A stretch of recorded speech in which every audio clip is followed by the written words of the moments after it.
Hi there. We've got the holiday season coming up, and today, under the Safe Relationship Training umbrella, I wanted to say something about sex and boundaries. And I mentioned the holiday season because at this time of year, particularly when we're going to parties, we're going out there, we're clubbing, we're hopefully enjoying ourselves safely, I wanted to mention the aspect of sex so that we could have a little bit more awareness at this time of year as far as remaining safe and secure and happy. So sex and boundaries really need to go together. We need to know when we're out there on the dating scene that we have to have certain boundaries at least. And those boundaries may vary from person to person. And a boundary is actually a limit that we set with ourselves and with other people. And when we set a boundary, it can be on an emotional level, a psychological level, it can be on a physical level, where we do not allow people to intrude upon our physicality, and it can also be on a spiritual level, and it can be on a sexual level.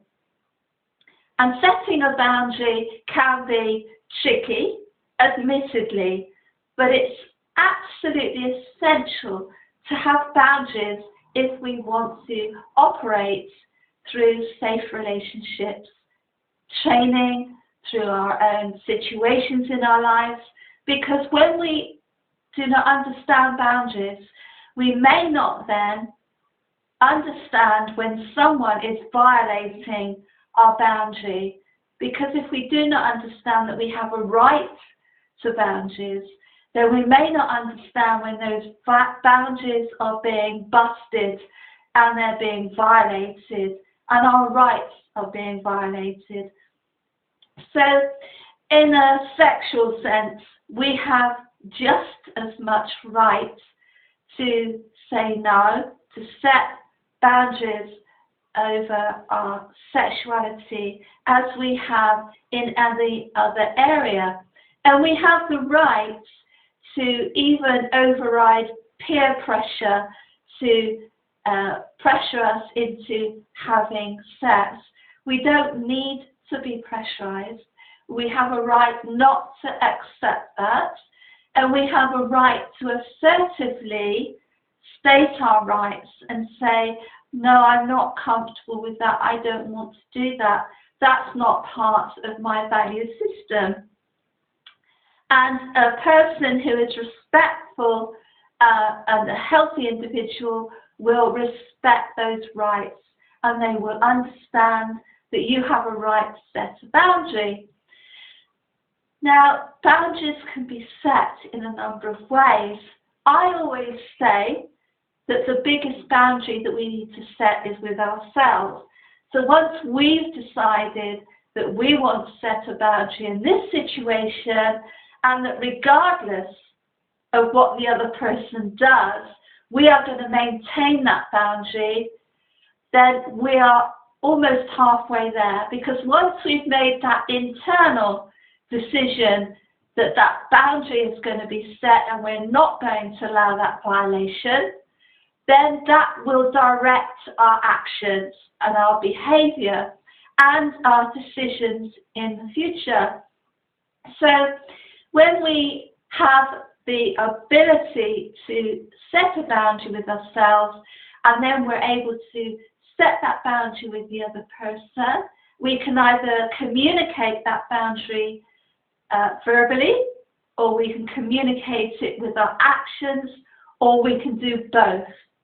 And when we set a boundary, we need to set consequences to go with that. In other words, if that other person doesn't respect our boundaries, continues to override our boundaries, tries to bust them down, then they have been warned that there will be consequences.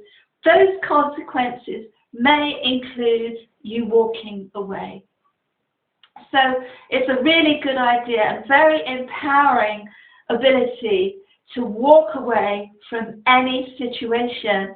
And when we set that boundary within ourselves, we're able to also say to ourselves, if this person continues to do what they're doing, or say what they're doing, say what they're saying, whatever it is they're doing, we need to have the ability to leave if necessary, because that ability to leave could protect our health, our welfare, our security, and it could ultimately protect our life. So it can be life-saving, that ability to leave and to set boundaries. So I wanted to highlight that today, that we have the right to set a sexual boundary. We don't have to go along with anybody else's agenda. We can say no to the plan if that's not something we want to do. We have that right at any point in the situation as well to say, I'm no longer feeling comfortable with this, I'm going to leave. But we need to do that in a way that's safe. So the earlier we can set a boundary, the easier it will be for us later on. And the earlier we can recognize that we need to set a boundary, then the easier it will be for us, because we will be used to setting boundaries. It will become more easier for us, and we'll be strengthened in our confidence to be able to walk away from a situation which is boundary busting for us. So as always, stay safe and very happy. Bye-bye.